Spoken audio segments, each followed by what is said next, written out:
जय श्री कृष्ण। अथ एकादशोऽध्यायः। इस अध्याय में भगवान ने गरुड़ जी को दशगात्र विधि और जिसको पुत्र ना हो वो क्या करे, जो बहुत लोगों का यह प्रश्न भी होता है। गरुड़ जी पूछते हैं कि हे केशव, दशगात्र कर्म विधि को अवश्य मुझे कहिए और उसके करने से क्या पुण्य होता है।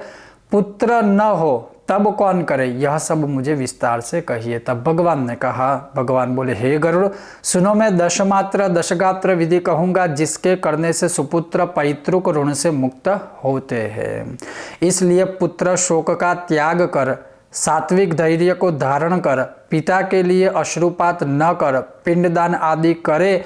जो मरे हुए के बाद रोते हैं उनके अश्रुपात तथा इसके नाक से भी जो मल निकलता है उसको प्रेत परवश होकर भोगता है, इसलिए निरर्थक दुखी न हो।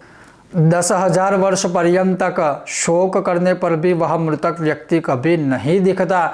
जो उत्पन्न होता है उसकी मृत्यु होती है और जिसकी मृत्यु होती है उसका निश्चित जन्म होता ही है, इसलिए विद्वान पुरुष कभी शोक नहीं करते।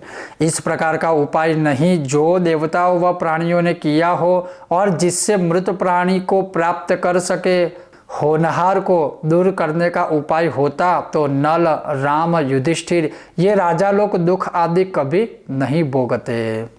इस संसार में किसी प्राणी के साथ अत्यंत समागम नहीं रहता, तब यह अपना शरीर भी स्वप्न तुल्य है, उसमें स्त्री पुत्र आदि वियोग हो तो क्या आश्चर्य है।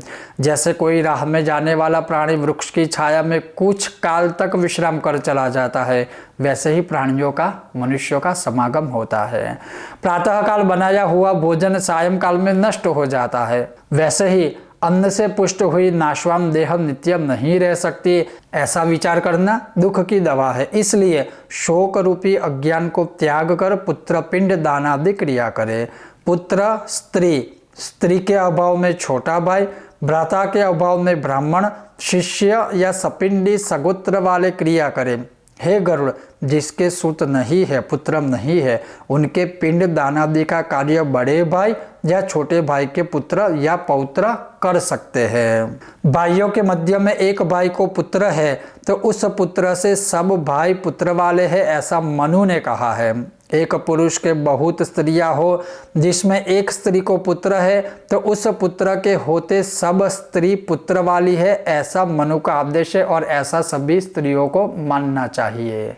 सब पुत्रहीन हो तो मित्र पिंडदान करे, कुल में कोई भी न हो तो पुरोहित पिंडदान करे, क्रिया लोप न हो, स्त्री या पुरुष अपने मित्र की क्रिया करे, अनाथ की क्रिया करने वाले को कोटि यज्ञ का फल मिलता है। हे गरुड़, पुत्र पिता का दशगात्रादि करे। ज्येष्ठ पुत्र यदि मर जाए तो उसका कार्य पिता स्नेह से भी न करे।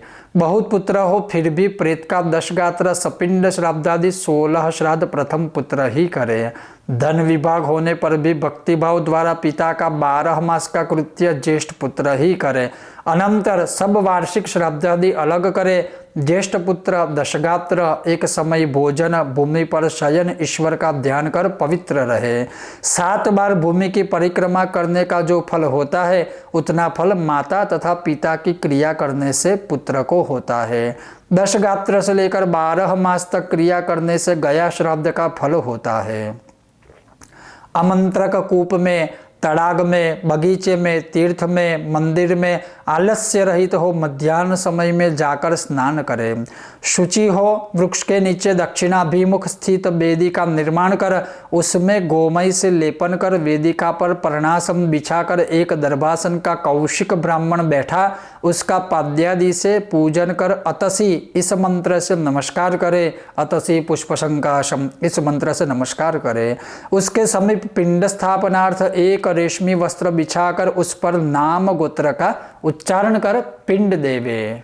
वह पिंड चावल या यव के आटे का हो जिस पर चंदन कनेर चढ़ावे। धूप, दीप, नैवेद्य, सुपारी, पान, दक्षिणा आदि पात्र में दूध पानी एक साथ रख हाथ में लेकर कहे, अमुक नाम वाले प्रेत को देता हूँ, वह ग्रहण करे। अन्न, वस्त्र, जल, द्रव्य और अन्य वस्तु प्रेत शब्द से देते हैं वह मृतक को अनंत फलदायक होता है। इसलिए प्रथम दिन से लेकर सपिंडी श्राद्धांत स्त्री पुरुष को प्रेत शब्द से पिंड देवे। जिस विधि से प्रथम दिन से पिंडदान किया उसी विधि से 9 दिन तक करे। 9वें दिन में सगोत्र वाले पात्री मृतक की स्वर्ग कामना के लिए तेलाभ्यंग करे।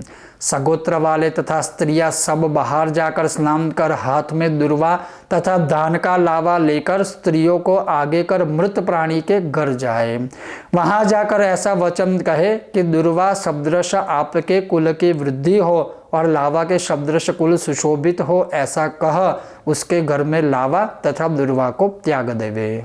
हे गरुड़, 10वें दिन मांस से न देकर उड़द से पिंड देवे, क्योंकि कलयुग में मांस से पितृश्राद्ध नहीं होता।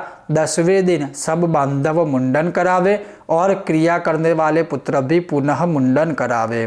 मिष्ठान्न से एक ब्राह्मण को 10 दिन तक भोजन करावे। उसके समीप हरि का ध्यान कर हाथ जोड़ प्रेतत्व मुक्ति की प्रार्थना करे। अतसी पुष्प के समान शोभा वाले श्याम रूप पीताम्बरधारी वस्त्र रूपी अभय रूपी गोविंद को नमस्कार करते हैं। अंतरहित शंख, चक्र, गदा, पद्मधारी पुंडरीकाक्ष भगवान प्रेत को मुक्ति के देने वाले हो जाइए।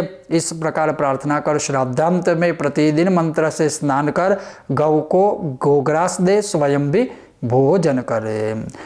अनादि निधनो देवः शंखचक्र गदाधरः अक्षयः पुंडरीकाक्षः प्रेत मोक्ष प्रदो भव इति श्री गरुड़ पुराणे प्रेतकल्पसारोद्धारे दशगात्र विधि निरूपणं नामैकादशोऽध्यायः संपूर्णं श्री नारायण अर्पणम् अस्तु। तो आपने सुना प्रेत कल्पसार उद्धार का 11वां अध्याय, जिसमें दशगात्र विधि या दशमात्र विधि और जिसको पुत्र न हो वो क्या करे वह भगवान ने गरुड़ को बताया है। हालांकि मैं यह सभी सरल भाषा में इसका संपूर्ण सार एक एक वीडियो बनाकर आपको डिटेल में बताऊंगा, लेकिन ये था एकादश 11वां अध्याय। आपको सुनने में कैसा लगा? बाकी के अध्यायों को सुनने के लिए देखते रहिए कर्मकांड बाय आनंद पाठक।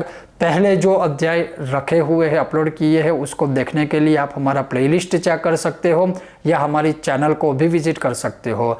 आप सबका बहुत बहुत धन्यवाद। जय श्री कृष्ण। ओम गणेश, ओम नमो नारायण।